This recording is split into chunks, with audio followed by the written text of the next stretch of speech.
आम जगा भारी बढ़िया। तावत कर्मवश होई नाना शरीरे से भ्रमई। अव्यय वासुदेव मोहि मोरे जहार प्रीति नाही। से नहे देह बंधु पार जेणु से चिन्हे से ईश्वर। सपन प्राय देहे नर करई नाना अहंकार। निद्रारे जेने सुख भोग जाग्रते न पाइता लाभ। गृह बंधर ए कारण नारी संगते अनुदिन। स्त्री पुरुष भाव बही तही रे मन को बांधई। मोहर गृह मोर धन बोले माया रे होई छन्न। तावत कर्म बंध मान नुहई ताहार खंडन। जे बेटी पद्मपादे मोर आश्रय करई जे नर। पाद पल्लव जुक धरी तरई ए भवलहरी। अखिल गुरु मुहि हरि मते भजिब देह धरी। निवृत्त चित्त होई नर भक्ति करिब मो पयर। व्यासन हिंसा को छाड़िब तपरे मते आराधिब। मोहर गुण कर्म नाम निरते करिब कीर्तन।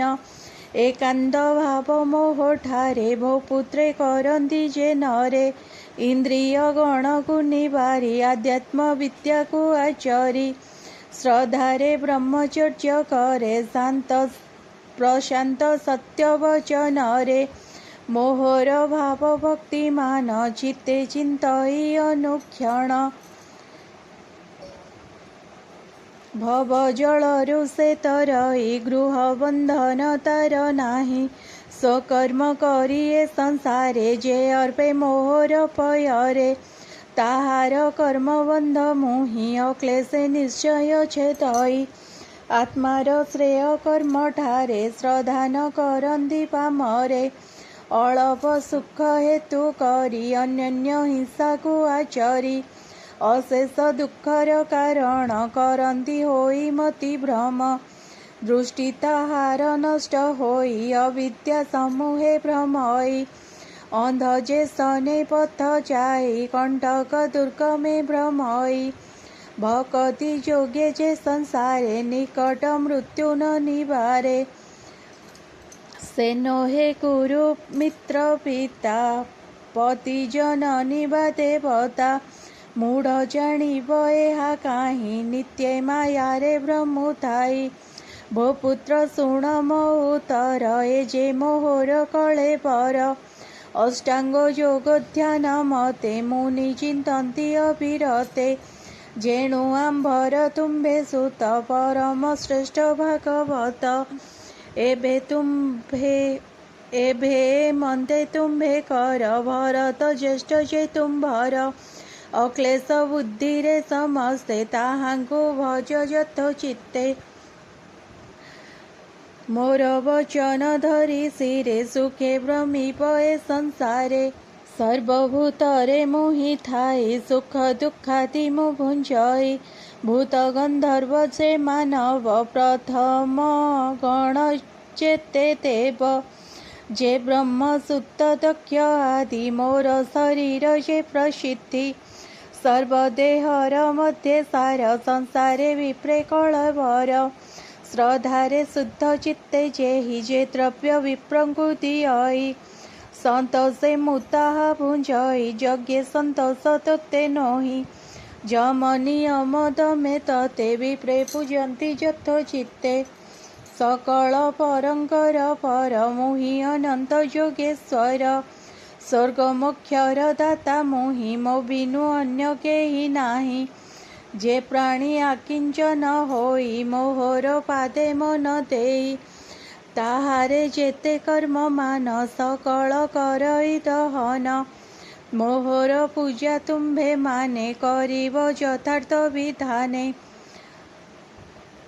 पवित्र अवलोकन रे स्थिर मन वाक्य बुद्धि रे।